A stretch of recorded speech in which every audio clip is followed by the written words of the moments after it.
The structure of these funds is designed to benefit the pension funds, the Canadian pension funds that invest in them. The Caisse de dépôt, Ontario Teachers as two examples. The beneficiaries of those pension funds, teachers, retirees, municipal employees, they pay the taxes on their pension. That's the design. The follow-up is how do I know? I understand how the world works and the structure works, and have the ability to put in place all of the necessary rules to ensure that the appropriate taxes are paid here in Canada, as is the case in the example that you just gave. The taxes are paid. Ils sont payés ici au Canada. OK, d'accord. Ensuite. Hi, Mr. Carney. Tom Parry with CBC. Could I just follow up on that? Could you explain in the case of those Brookfield funds, like what was the argument for registering the funds in Bermuda? Is it ethical to do that? What? And is it something as Prime Minister that you'd have to crack down on? I'm not sure if it's a problem, but is that something that you'd have to crack down on? I think the important thing, Tom, is that the flow through of the funds go to Canadian entities who then pay the taxes appropriately, as opposed to taxes being paid multiple times before they get there. So that's how we have the structure. That's the structure that all of our pension funds, for example, the Caisse de dépôt, or Ontario Teachers, or OMERS, municipal employees, or all the big pension funds in Canada, which are very successful, which protect union workers in many cases. I'm speaking of union workers today, and supply to them. It's those entities and their employees who are covered. So the structures work for that effect. Right. What's the advantage, though, of putting it into a place like it ensures that it's an efficiency of a structure, so that ensures that the flow through goes to the entities that are resident in the countries. But is it avoiding tax in any way? It doesn't avoid tax, because the tax is paid in, for example, the examples all I gave, the taxes are paid in Canada, yes. Okay. Next question, Quebec. Hi, Mr. Carney. Mackenzie Gray with Global News. Just on your personal assets, do you have any, in Stripe and Brookfield, do you have any equity, stock options, or anticipate any future payments from either two of those companies? So the first thing to say with respect to my personal assets is I have complied with all of the rules. In fact, I've over-complied with all of the rules in advance.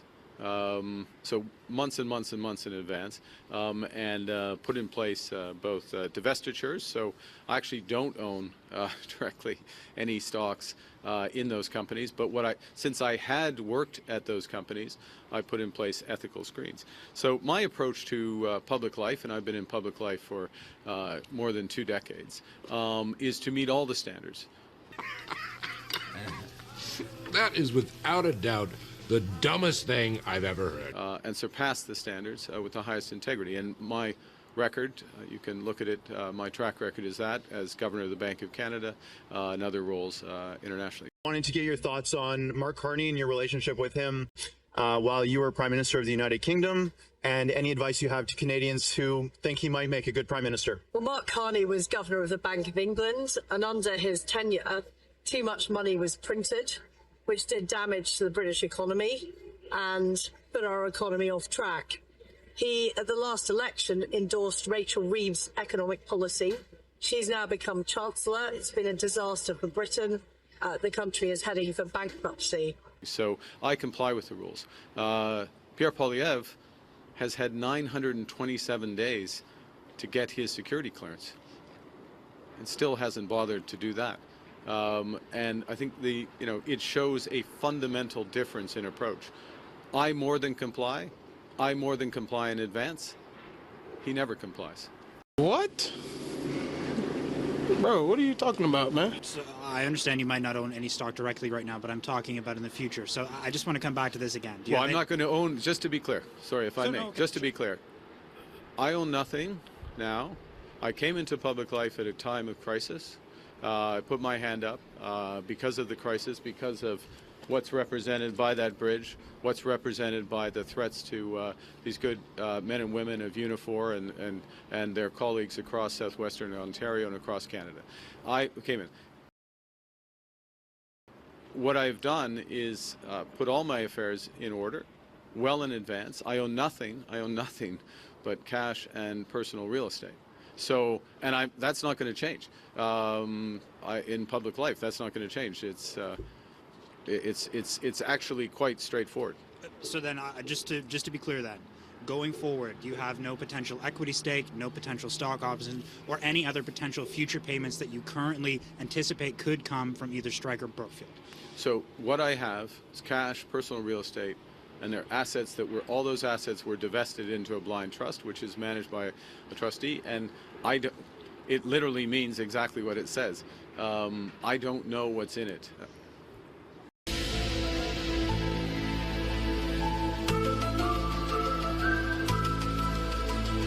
Merci. Mr. Carney, can you repeat that in English, please, specifically about your regrets for making that mistake yesterday and whether or not it shows perhaps a shortcoming in terms of your language as well as understanding of Quebec issues? Well, I wouldn't say I very much regret that I misspoke yesterday. The horrors of the December 6th massacre at the Polytechnic are very much still with us, and the lessons are still to be fully learned. In fact, I just had a conversation this morning around related issues of conjugal violence. I'm extending the point, but it's there. It's not it was not a question of language. That was a question of misspeaking, to follow up on the previous question, or to translate the previous question for you, response. Look, we have a very strong Quebec team. I'm very proud. We have 6 of our ministers, and I won't list them all, senior ministers of a cabinet of 23. So more than a quarter of the ministers are from Quebec.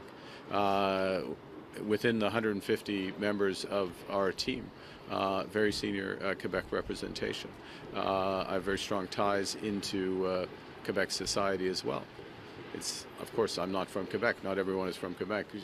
I'm come from Alberta. I'm born in the north, and my French is fine, but it's not perfect.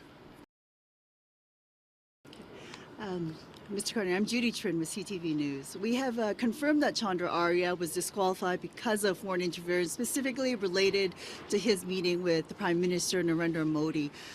Given the fact that you have security clearance, can you tell Canadians why that is a concern?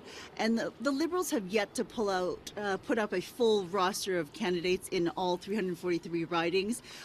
What is the possibility that foreign interference is impacting that selection of candidates, either from India, China, Russia, Iran? Disperse! Nothing to see here, please! Let me go. I'm going to deal quickly with the first part of your question, if I may, which is that one of the things, and I've had security clearance for almost 2 decades in various forms at various times. One of the things about having security clearance is you don't then take information that you have from security clearance and repeat it to others. This is something Mr. Poilievre wouldn't know because he doesn't have a security clearance. And first point. Second, with respect to the Liberal candidates, I'll say 2 things. One is we have a very robust and serious process of vetting candidates.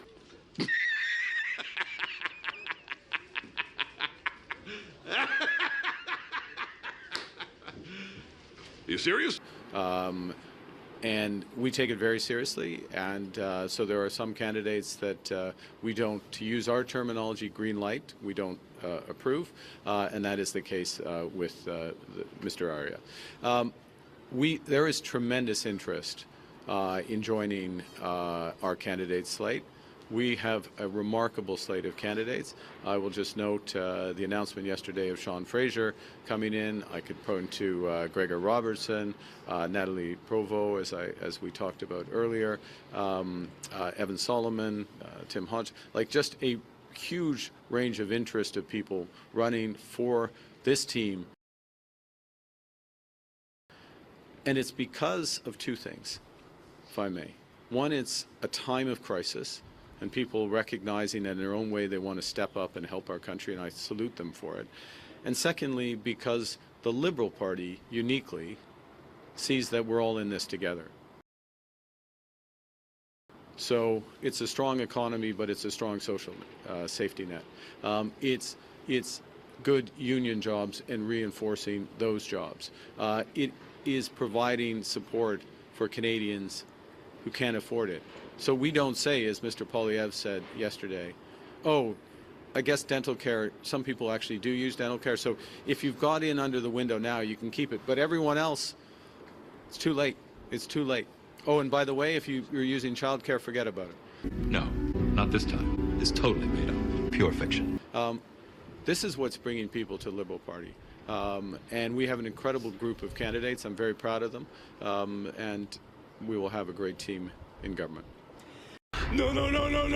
Wait. Wait.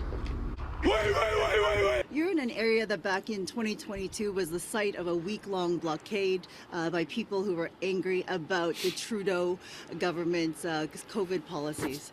What do you say to those Canadians who lost trust in the Liberal government back then and do not have trust in you now because of your affiliation with that party? Well, look, I haven't been a politician. I became a politician 2 months ago, a little more than 2 months ago, 2.5 months ago. And I came in because I knew this country needed big change. We needed big change in the economy.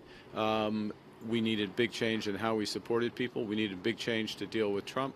And I think you've seen that in the short time that my government has been in place, that big change. We canceled the consumer carbon tax. We got rid of the capital gains tax.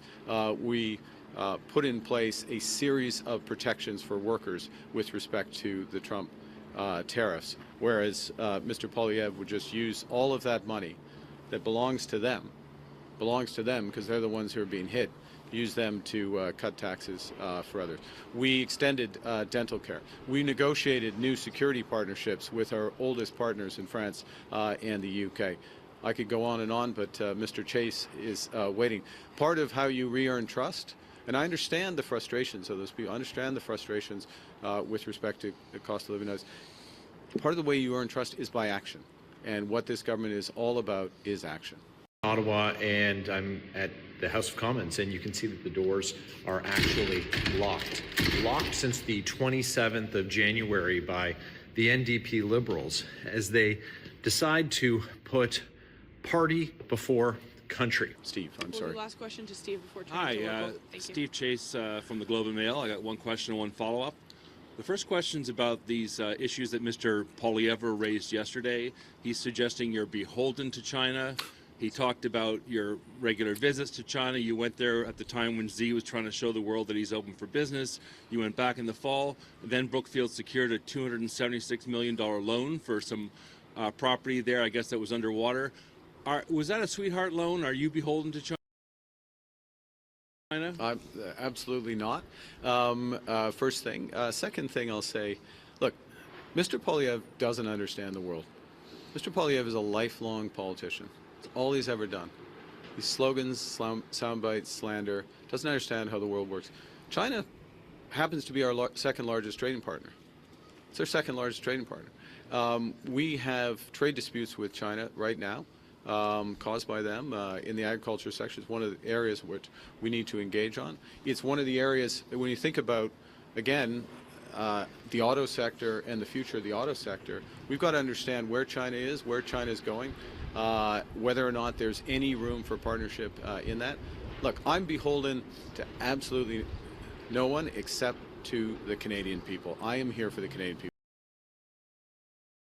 Steve, your follow-up? Yeah, follow-up. Continue. Continue. The Chinese ambassador's given, I think, 3 or 4 interviews in the last few weeks talking about his interest in reopening free trade talks. My question for you is, as we try to diversify away from the United States and reduce our reliance on our trade with the United States, is it your belief that we should be increasing our trade with China?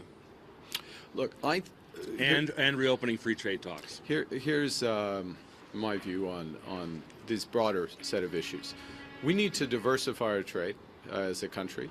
We are over-reliant on, as wonderful as the trade going across that bridge, we are over-reliant on the United States. I think it's a lesson we've all learned. We need to diversify.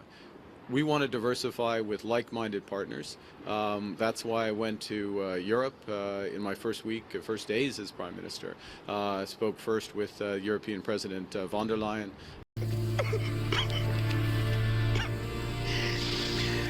Oh, no. No. Obviously met with the French president, and then separately, because it's not part of Europe anymore, as you know, the United Kingdom, in terms of building trade with them. There are partners in Asia that we can build deeper ties. There are certain activity but the partners in Asia that share our values don't include China. There's certain activity that we could have with China. We obviously do have a large amount of trade with them, but we have to be very careful, very deliberate, and they need to meet Canadian standards.